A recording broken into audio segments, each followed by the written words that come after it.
Welcome to Section 420, Talkin Yankees, the podcast where the Yankees stay red hot, sweep the Cincinnati Reds in Cincinnati, and this is again coming off the very pleasing 3 games out of 4 series win up there in Toronto. So Yankees continue this road trip and ended it with a bang and sweeping the Cincinnati Reds. So we'll get into all that, as well as say our final goodbyes to Aaron Hicks. So yes, it finally came down. Aaron Hicks DFA'd, something that should probably been done a while ago, but it is official now. So after 7 seasons as a Bomber, Hicks no longer a New York Yankee, so we'll get into the whole spiel there. But before we do, make sure you subscribe to the podcast. So wherever you're listening, make sure you follow, subscribe, like, and get little wrap-up reports after each series and other cool stuff exclusive for you podcast subscribers. So the Yankees, and Aaron Judge, tore it up there at the Rogers Center. And then I had a little interleague action going towards Cincinnati. Now, before the game or the night before it even started, Yankees made a trade. And I kind of knew this was going to be the writing on the wall for Aaron Hicks. So they traded with the Boston Red Sox, Diego Hernandez and some cash for outfielder Greg Allen. If you remember, Greg Allen was with the Yankees a couple of seasons ago back in 2021. He's kind of a utility type guy, outfielder, runs the bases well. Nothing like wow, 30 years old. Again, the Yankees already have Jake Bauer. I mean, they got Willie Calhoun. I mean, I don't really see the need for this guy, but you just knew that bringing in an extra outfielder, and again, of course, they also have Oswaldo Cabrera out there. You figure, why are they bringing in an outfielder? So you just kind of knew the writing was on the wall for Aaron Hicks. Look, the Yankees gave him every chance possible, and ironically, it was in the final Toronto game. He ripped a RBI single, probably his hardest hit ball of the whole season, ironically, but just the power wasn't there. Like 1 home run, maybe I had like 2 doubles and like 2 or 3 RBIs. I meant hitting under 200. It was over for the guy. He just didn't have it anymore. And, it's kind of the bad thing. He was a solid Yankee for his first couple seasons there, but the injuries that took the toll on him, after the 2019 season, he had to have Tommy John surgery, even though he's a position player. And then the next year after that, on a check swing, tore a ligament in his wrist, and then pretty much was done for the entire season there. So I just think the surgeries back-to-back and the fact, you reach in your mid-30s there. And, of course, you're not going to get quicker and recover quicker as you would in maybe in your 20s. It just took a toll on Aaron Hicks. He just couldn't get around anymore to really drive the ball. And you see in the outfield, I mean, at the very least, if you can't hit, at least be a really good defensive player, and we just see him with some miscues in left field there. So just, I don't know if the hitting got to it in his head there and he's taking that in the outfield, but, if you're not even dependable on the outfield as well, there's really no room for him, and he's just basically an automatic out at this point. And if you're struggling as it is sometimes when you have going through a bad stretch, you can't have something like that. It was just an automatic out. So it's almost addition by subtraction. So anyone you put in there other than Hicks will be probably a better option. So unfortunately, he's gone. So the Yankees are going to eat the final 2 years of his deal. So there was 2 years left at $10 million a year. So I guess the Yankees are eating the $20 million, but you kind of have to, because I know they tried to justify it last season. They tried to justify it at the start of this season. But clearly, if he just can't play anymore, he's an automatic out. No matter how much money you're paying for him, if he's going to cost you wins, you just can't have him in there. So it's just better to pay him to stay home. So I think technically they did it for his assignment.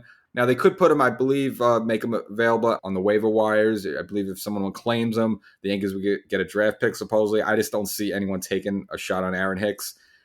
The Yankees gave him plenty at bats to kind of maybe see if you could get it going for him, but it hasn't happened. So I really can't see a situation where a team didn't take a shot on him. Now, the team across town, the Mets, you see they've been desperate for offense. They even, brought back Gary Sanchez and added him to the mix. Would they maybe kick the tires on Hicks?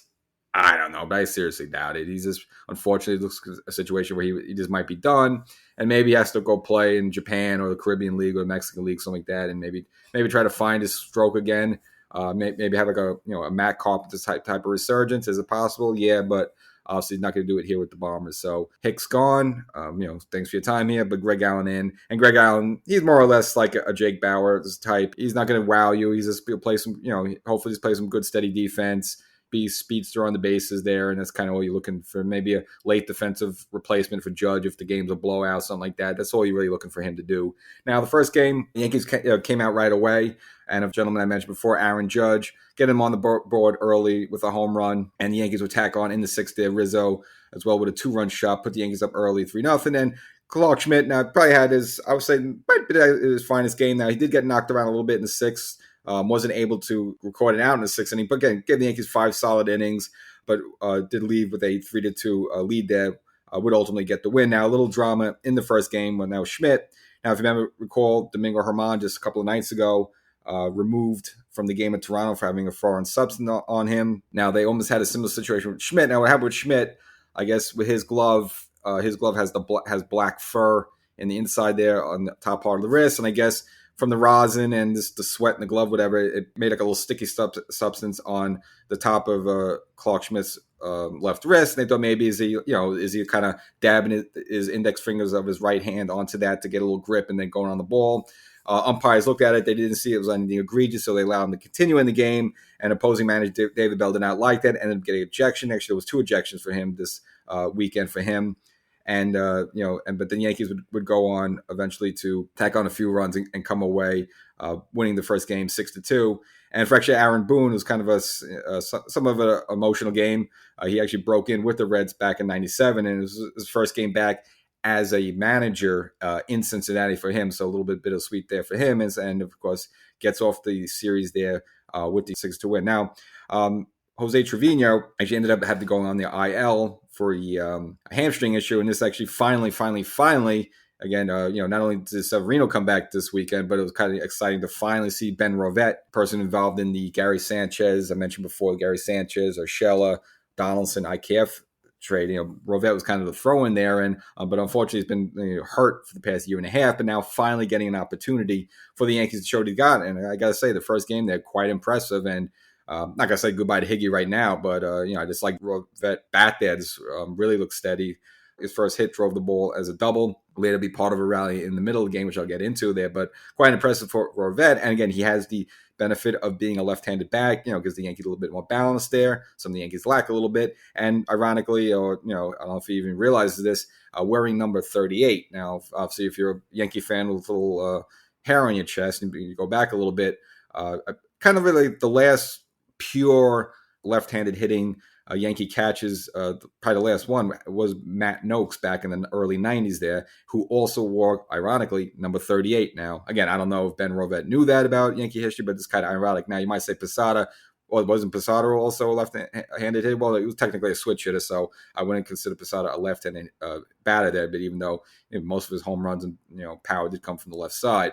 But nevertheless, ironically, Rovette taking number 38, and I mentioned before, part of getting on the Yankees on the board early with a double. Now, starting the game was Johnny Brito and was going along well there for a while, but unfortunately in the 4th inning, got 2 quick outs and got into a little walk trouble there.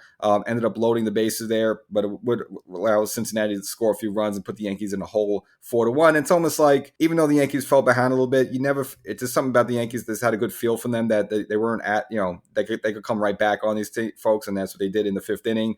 IKF lead off the 5th with a home run, and the Yankees just string along a bunch of hits started by Ben Rovette. The Yankees actually put a 3 spot on the board. Could have had more.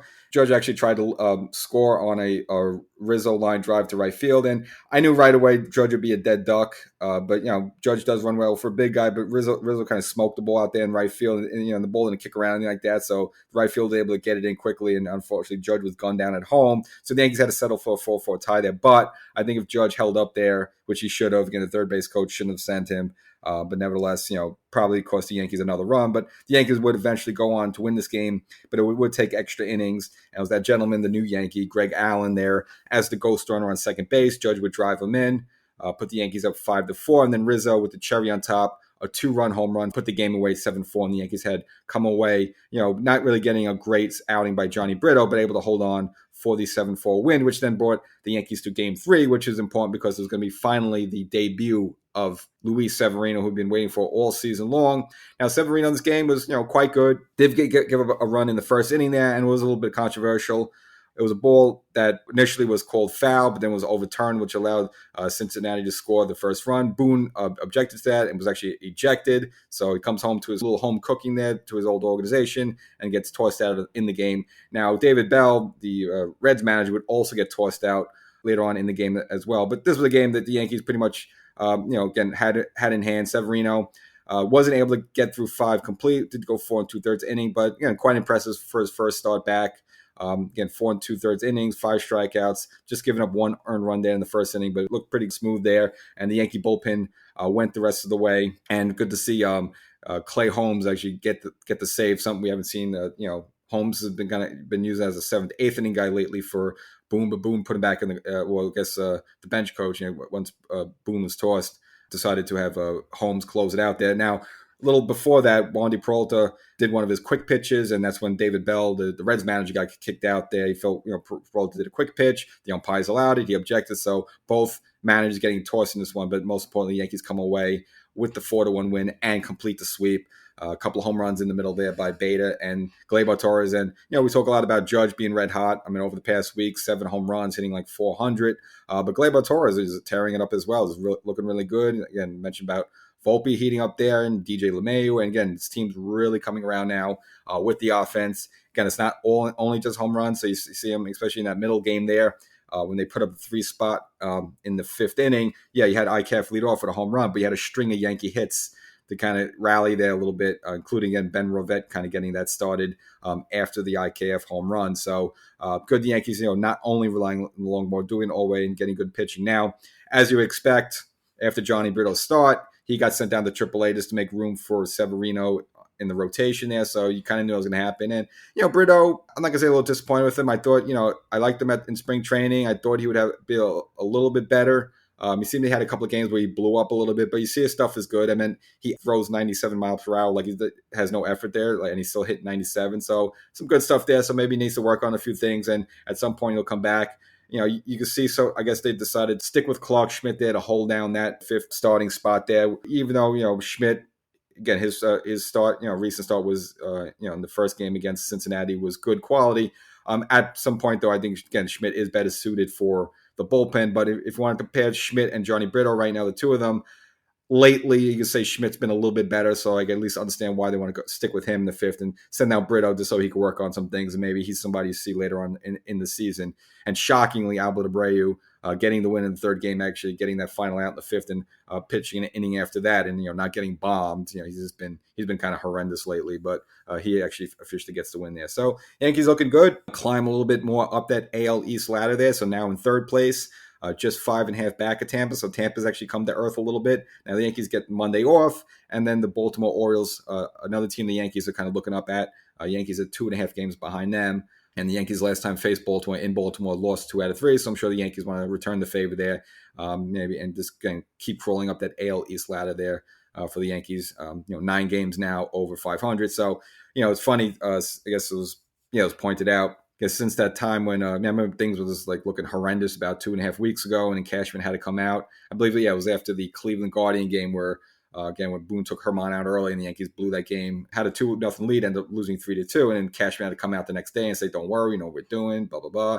And that's when the Yankees, Judge was hurt and Beta, was just about to come back, and things were looking putrid. Since that actual moment, the Yankees are now 12-5. So kudos to Cashman saying, "Hey, look, we know what we're doing." I guess, hey, look, they know what they're doing. So.